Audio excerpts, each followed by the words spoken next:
Bismillahirrahmanirrahim. Dear students, we are going to start 10 class physics. The first topic of the 10 class physics is 10.1, which is simple harmonic motion, or we simply say this SHM. First of all, I will give you the definition of simple harmonic motion. What is actually the simple harmonic motion? We do this. I have written the definition for you already.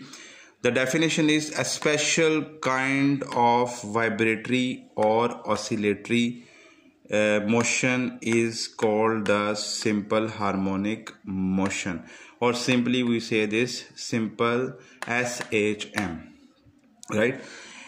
If I give you before going to detail, I will give you some real life examples of simple harmonic motion. What is actually the simple harmonic motion? If you ever go to the park, you might have seen the swing.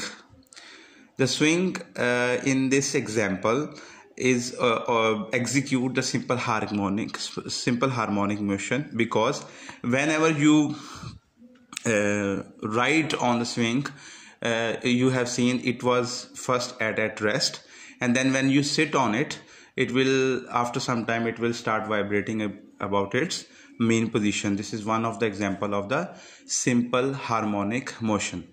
What is in this example, I told you about the mean position. When we go further ahead, I will explain you in a detail what is mean position, right?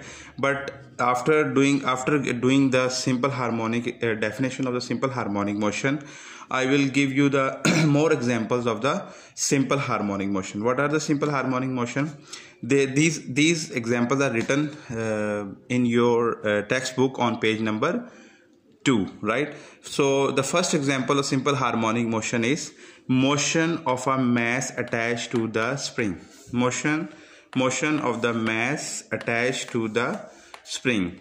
The next one is motion of a ball placed in a bowl, and the third one is bob attached to the string. This I think we have done this practical. The last example we have already done the example.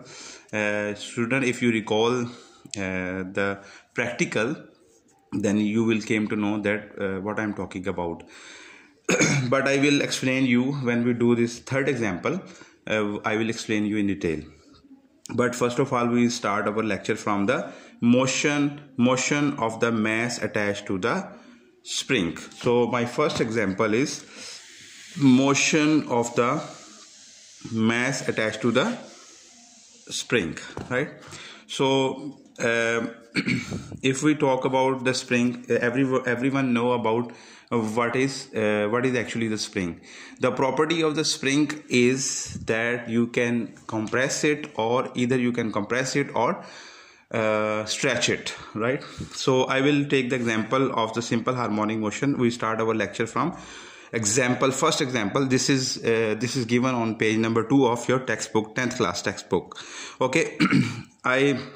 These figures are also made on your textbook as well.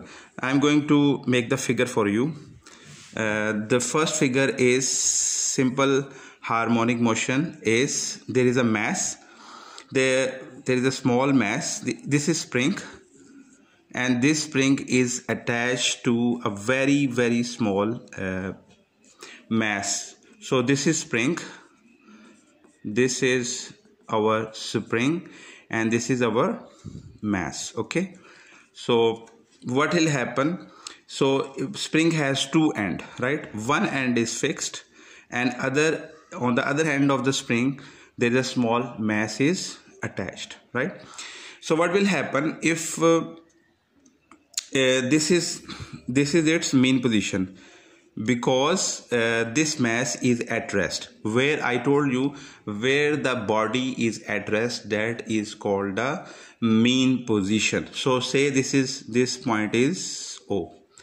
This point is O, because this mass is not moving anywhere, not moving right. It is not stretching. It is not compressing right now, so it is at rest, and this is the frictionless horizontal surface. This is, so it has two ends, one end is fixed, another end we have a small mass attached. First of all, this mass is not moving at all, right? It is at rest position, so we can say this is the mean position of that bob, and this is the we denote this mean position with O. Okay guys, then what will happen in the next example, if I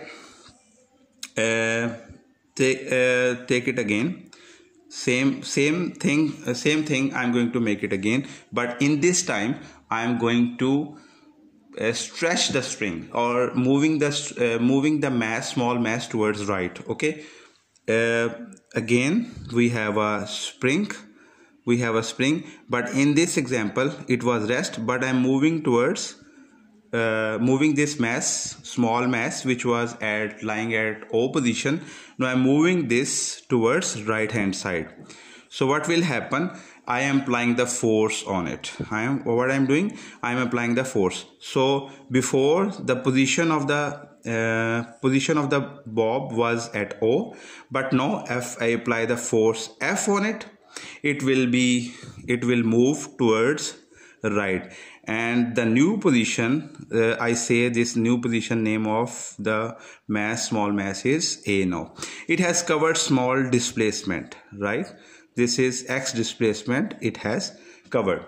according to Hooke's law, if I talk about the Hooke's law, what will happen, this mass will, according to Hooke's law, how much the force, because I applied the force on the small mass, is directly proportional to the displacement. It's mean what? Hooke's law says that whenever I apply the force on the small mass, it will cover some displacement, but more the force I apply, more the displacement will be. You know the proportion of directly proportion, the meaning of the directly proportion I have already told you in 9th class, but for your memorization I repeat it for you again. The directly proportional mean, if I applied the force, right, if one thing increase, the other thing will also increase. If one thing will decrease, the other thing will also decrease. What does this mean? Like, I always give the example of this directly proportional, eggs versus the price. I give you the example. If you go to the shop, and ask for instance, the one egg price is ₹10, right?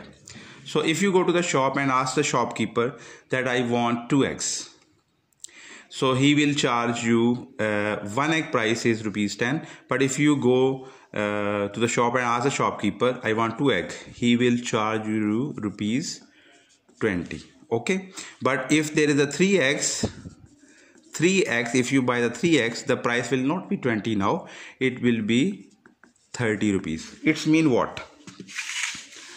It's mean as you increase the quantity of eggs, the price is also increasing. In the example, first it was 10, then if you bought 2 eggs, then its price is 20, then you bought 3 eggs, the price will be 30 rupees. It's mean more the quantity, more the eggs, more will be the price. Suppose this is eggs, so this is our price. If you increase the eggs, the price will also increase. But now what will happen? If you go to the shop and ask the shopkeeper, I want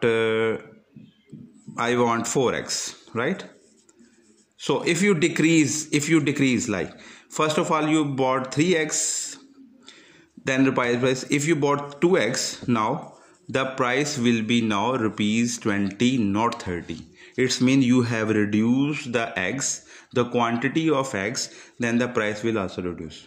But if you buy 1 egg, the shopkeeper will not charge you ₹20, he will charge you ₹10. It's mean less the quantity, less the price.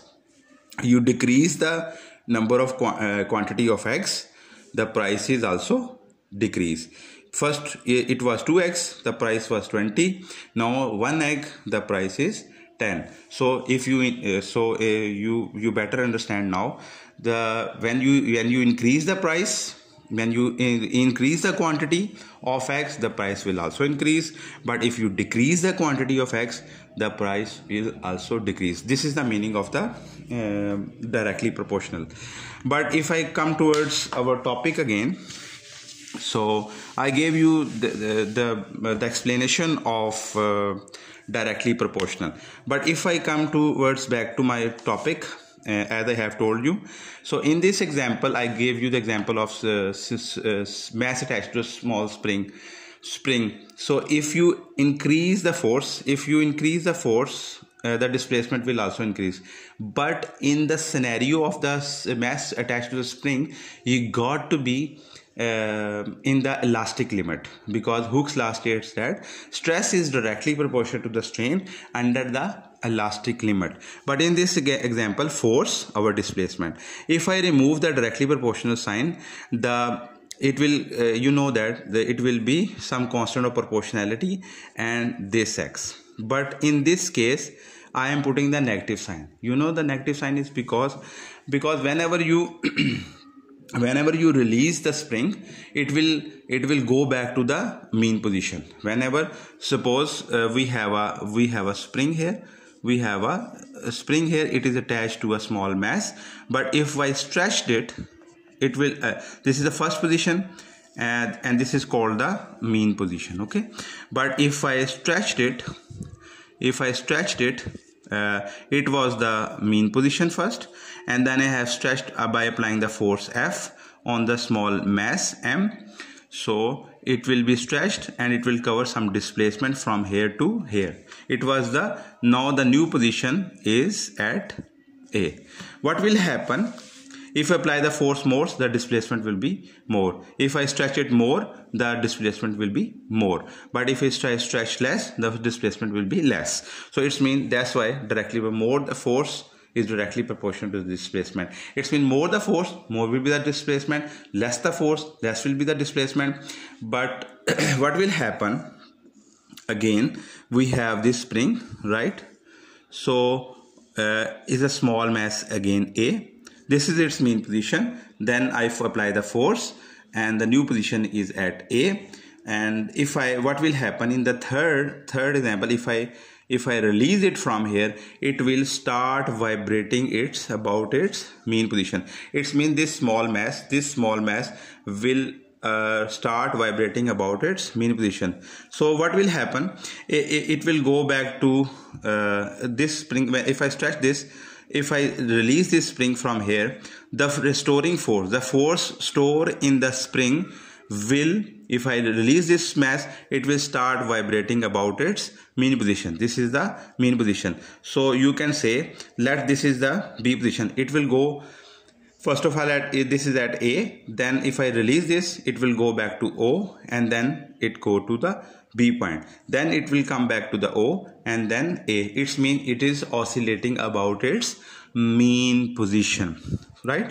So if I solve this Hooke's law, so F is equal to minus Ki. So negative sign is indicating because when I release the force, it will move about its mean position. It will move about its direction is always towards the mean position. That's why the negative sign is coming. So if we you should know what is K. K is the constant of proportionality. K is the constant of proportionality. So the value of K depends upon the spring. It means stiffness. It is called the stiffness constant, yani कि spring constant. This is called spring constant. If you take the example of ball pen spring, the value of K will be different. But if you talk about the spring of the stapler, the value of K will be entirely different, right? So the ball pen spring is very thin. or on the other hand the stapler pin spring is quite hard as compared to the ball pen spring. So you better understand why K is a constant of proportionality. Whenever we remove the directly proportional sign, we will get the some constant and equal sign. Okay guys. Next, if we find out the K, if we separate out the K, what will happen? Minus f over x. If you separate out, you know the equality sign. If you separate out the value of K equals to minus f over x. Guys, if you also know that by Newton's second law of motion, Newton's second law of motion, we know that F is equal to ma. This is the Newton's second law of motion. Okay, if I substitute this F is equal to ma in my first equation, what will happen? K is equal to put F is equal to ma, ma divided by x. If you put F is equal to ma in equation number 1, put F is equal to ma in equation number 1, where F is. So K is equal to minus ma over, my value will be F is equal to ma. I am just putting the values ma in equation number 1. So K is equal to minus ma over x. What will happen, guys, if you again arrange this and separate out, A equals to minus km over x. If you separate out A, what will happen? You know this K is constant, spring constant, as mass is also a constant. So as we have removed this, so this our constant A equals to A is equal to minus km over x. This all thing is constant. So as we write this directly, as we converted this directly proportional sign into equal or some constant of proportionality, so similarly we can convert, if we are given the constant and equal sign, we can write like this. So acceleration is directly proportional to displacement, and negative sign I have already told you. When we release the spring, it will start oscillating about its mean position, or its direction will be always towards the mean position. So it means that the acceleration of a mass attached to a spring is directly proportional to the displacement from the mean position.